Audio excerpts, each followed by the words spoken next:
我谨代表组委会向莅临现场的各位朋友表示最热烈的欢迎和衷心的感谢，预祝本届传媒杯国际艺术节圆满成功，祝各位万事顺遂，一路芬芳，谢谢大家。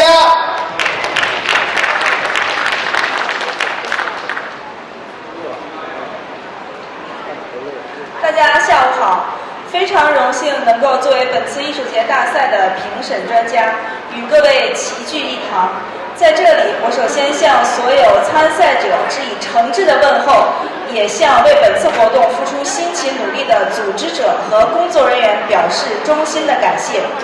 本次艺术节不仅是一场专业技术大比拼，更是一场文化的交流与传播。